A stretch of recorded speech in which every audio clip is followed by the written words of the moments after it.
उत्तर प्रदेश के जनपद हापुड़ में बुधवार को भारतीय जनता पार्टी के पदाधिकारी व कार्यकर्ताओं ने आपातकाल की 50वीं वर्षगांठ को काले दिवस के रूप में मनाया।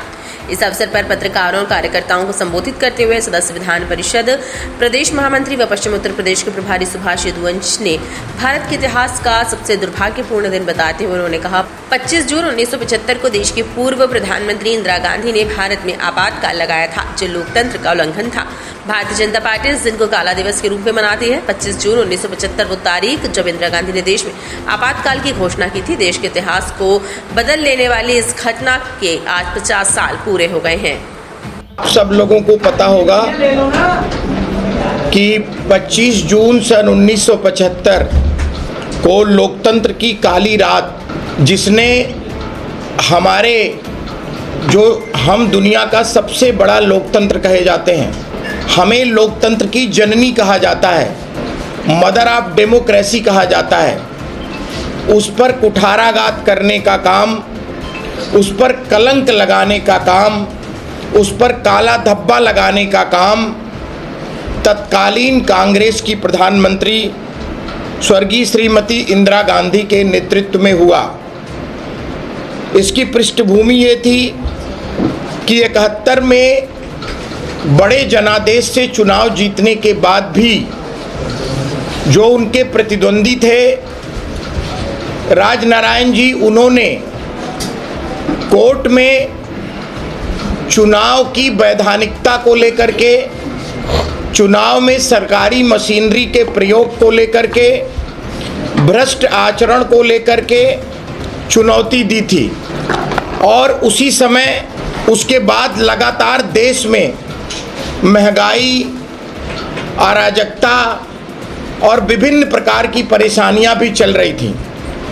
गुजरात में छात्रों का आंदोलन, देश के कई हिस्सों में जो है वो और भी विभिन्न प्रकार के किसानों के भी आंदोलन चल रहे थे।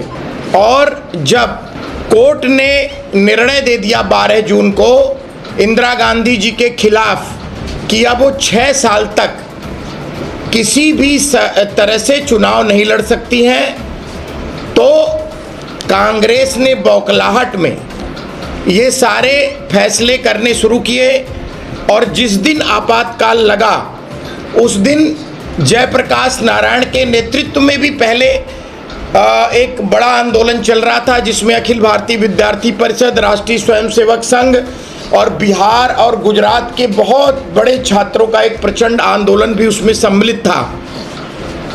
तो जो है रात को अचानक से बैठक बुलाई गई, ना कोई मंत्रिमंडल की विशेष बैठक हुई, कुछ लोगों को बुला लिया गया और भारतीय संविधान जो बाबा साहब भीमराव अंबेडकर ने हम लोगों को दिया, उसको तार तार कर दिया गया। अगले दिन रेडियो से पूरे देश को ये सूचना मिली कि देश में आपातकाल की घोषणा हो गई है। देखिए, ये जो रात थी वो 2 तरीके से बहुत महत्वपूर्ण है। एक तो 21 महीने तक जब तक आपातकाल चला, तब तक जो रात थी, इसका जो सूरज उदय हुआ वो 21 महीने बाद हुआ। और इसमें 1 लाख से अधिक कार्यकर्ता, जिसमें राजनीतिक कार्यकर्ता थे, प्रेस जो सच सामने लाने का काम और लोकतंत्र का चौथा स्तंभ है वो लोग थे, और तमाम छात्र भी थे। जिन लोगों ने भी कहीं से 9वीं 10वीं तक के भी छात्र थे, छोटे बच्चे, मतलब उन लोगों को उठा करके जेल में डाल दिया गया। और जो है पूरी तरह से लोकतंत्र के खात्मे का प्रयास किया। इसके पीछे मंशा क्या थी?